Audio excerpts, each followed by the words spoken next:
வணக்கம். அபிராமி பட்டர் இயற்றிய அபிராமி அந்தாதியிலிருந்து 4ஆம் பாடல். நீ என்னுடைய உள்ளத்தில் வா என்று அம்பாளை அழைப்பதாக எழுதப்பட்ட பாடல். மனிதரும் தேவரும் மாயா முனிவரும் வந்து சென்னி குனிதரும் சேவடி கோமளமே கொன்றைவார் சடைமேல் பனிதரும் திங்களும் பாம்பும் பகீரதியும் படைத்த புனிதரும் நீயும் என் புத்தி பொருந்துகவே.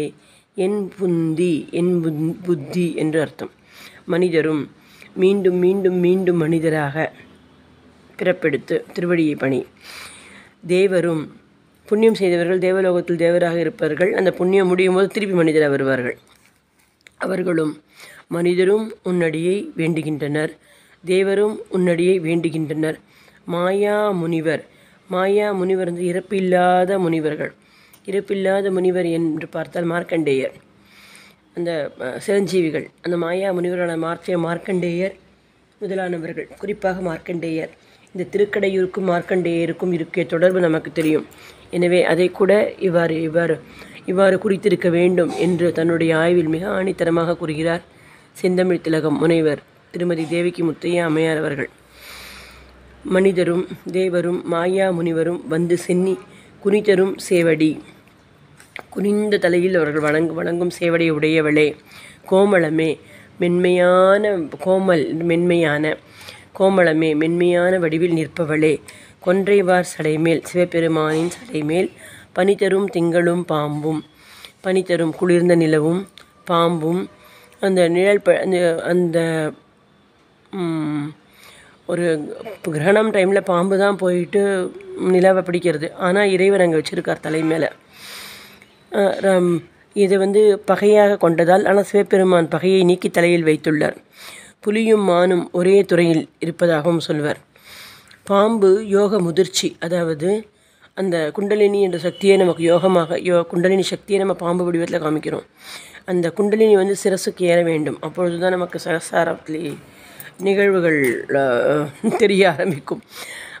அவ்வாறு அந்த பாம்பை யோக சக்தியாக நம்ம ரெப்ரசன்ட் பண்ணும்போது அது அவருடைய தலையில் இருக்கிறது. நிலவு யோகத்தால் அமிர்தம் தலையில் வழிவதை, நிலவு என்றால் நிலவு பொழிவது அமிர்தம். அந்த நிலவு தரும் அமிர்தம் இது மேலே போச்சுன்னா அந்த அமிர்தம் கீழே வரும் என்பதை மிகவும் அழகாக அவர் குறிப்பிட்டுள்ளார். பகீரதியும் படைத்த புனிதரும், வானிலிருந்து பகீரதனால் கொண்டு வரப்பட்டது கங்கை. அந்த கங்கையை சிவன் தலையில் தாங்கினார். கங்காதரன் என்ற பெயரும் கொண்டார். எல்லா ஆறுகளுக்கும் கங்கை என்று இன்னொரு பெயரும் உண்டு. அதனால் அவர் கங்கை பகீரதியும் படைத்த புனிதரும்.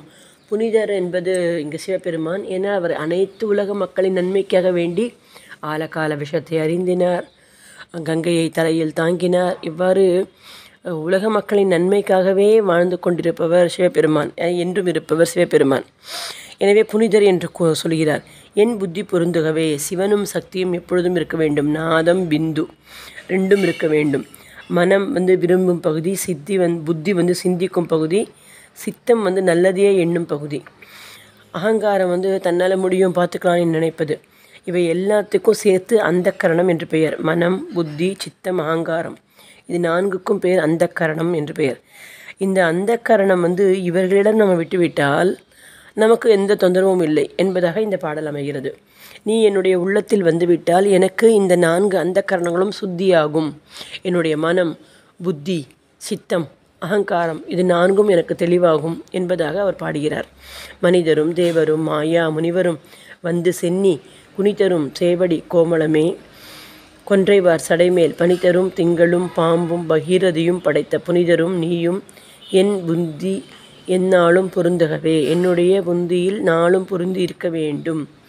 இங்கே அந்த திங்களும் பாம்பும் மிக ஒரு அருமையான ஒரு கருத்து அபிராமி பட்டர் கூறியுள்ளது.